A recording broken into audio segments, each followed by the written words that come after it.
बिहार में बहार है, नीतीश कुमार है। यह जुमला पूरे बिहार में बड़ा ही तेजी से चला। और अब एक और जुमला जदयू सरकार की ओर से दी गई है, हम हैं नीतीश कुमार, हम हैं नीतीश कुमार।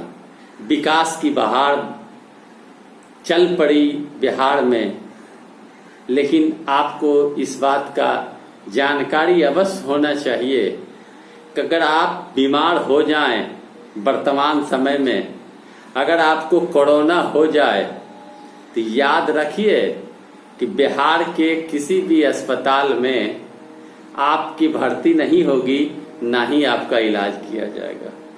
आप चाहे कोई हो, आप तरफ तरफ कर मौत को गले लगा लेंगे।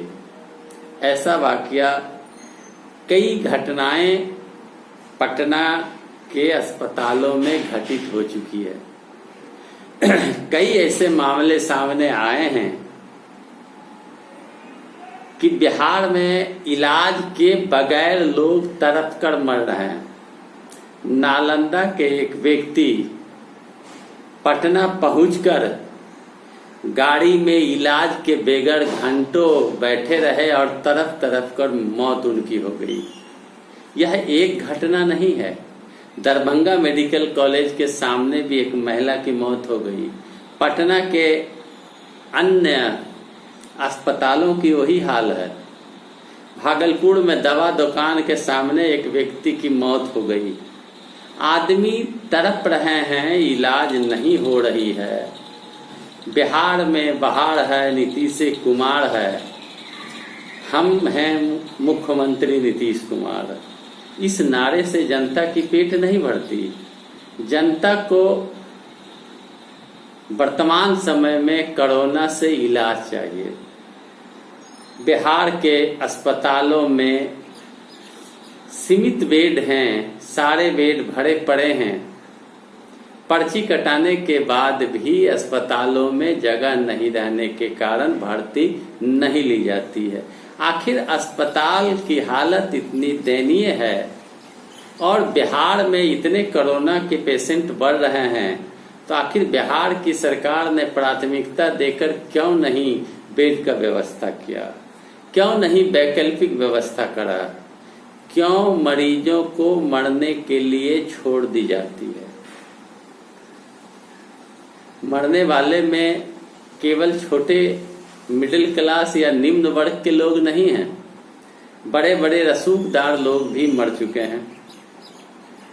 सिविल सर्जन मर चुके, राजद के बड़े नेता मर चुके, एमएलसी सुनील सिंह मर चुके, कई पदाधिकारी, मुख्य सचिव मर चुके, सचिव मर चुके मंत्री के, कई बड़े बड़े पदाधिकारी मर रहे हैं। दरोगा, पुलिस, डॉक्टर, नर्स, आम लोग, पूंजीपति लोग, गरीब लोग, सारे लोग मर रहे हैं। लेकिन इलाज का अभाव। आखिर बिहार में 15 साल के शासन काल में इस प्रकार मेडिकल स्ट्रक्चर का हालत खराब होना, इसके लिए दोषी कौन? बिहार के मुख्यमंत्री नीतीश कुमार 15 साल से शासनकाल चला रहे हैं, सत्ता पर काबिज हैं, तो फिर क्यों नहीं स्वास्थ्य व्यवस्था सुदृढ़ की गई?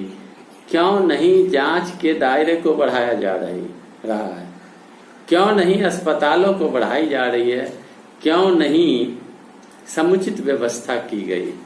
मैं बताता चलूं आपको कि जो दिल्ली बंबई से मजदूर आए थे, उन मजदूरों के आने के बाद बीमारी तेजी से फैली।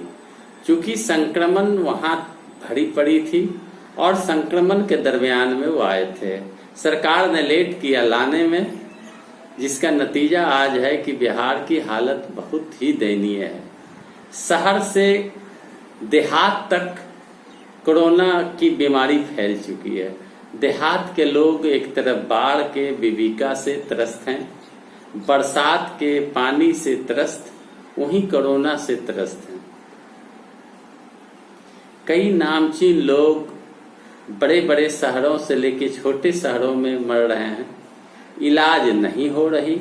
प्राइवेट अस्पतालों को कहा गया है लेकिन खर्च इतना अधिक लिया जाता है कि लोग हिम्मत इलाज कराने के लिए नहीं कर पाते, वो मर जाते हैं।